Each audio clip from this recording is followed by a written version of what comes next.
When I was 18 years old, I decided not to go to college and not to even graduate from high school. I got a GED from Palisades High School in LA, and I just wanted to go sailing. And so I worked on a commercial fishing boat, and also a chartered catamaran in San Francisco Bay. I learned all about sailing. I bought my own sailboat, and I sailed off down to Mexico and off to the Marquesas Islands, and spent a few months in the Marquesas Islands, really realizing that those Polynesians don't have words like depression or anxiety or stress.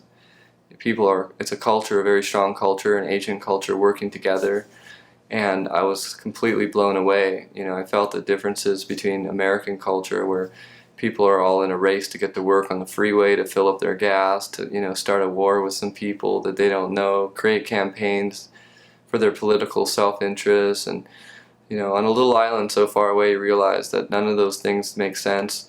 And I realized right away how people were just so full of love, to help each other out and working together, power in numbers.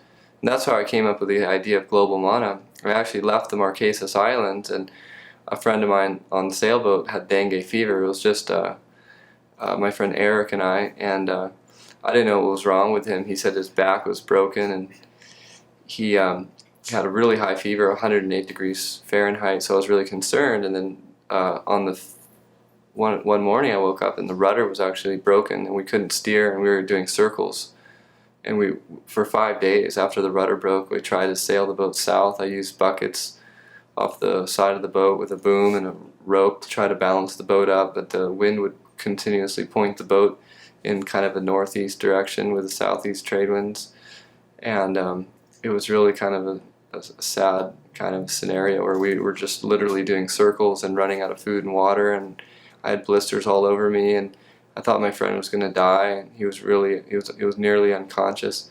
So I had a GPS transponder, actually. It's called a EPIRB, and I pulled the switch, and a day and a half later we saw an airplane fly over us, and then in the middle of the night this giant ship came and got us, and they told me to abandon the vessel because we wouldn't have any GPS transponders. We had a disabled boat. We didn't have any food or water. And I literally picked up my friend in the middle of the night, threw him on a barge with Marquesian people that grabbed him. There was no hand railings. It was a really, really stormy night, maybe 20, 25 knot winds, and big seas.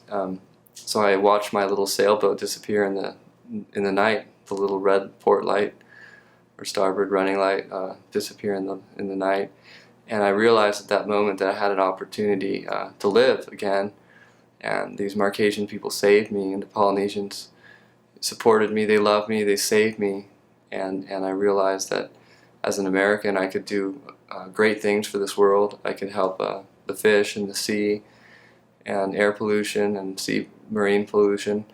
And that's what was one reason I started the Global Mana Foundation, is because people believed in me. People went out of their way, saved my life.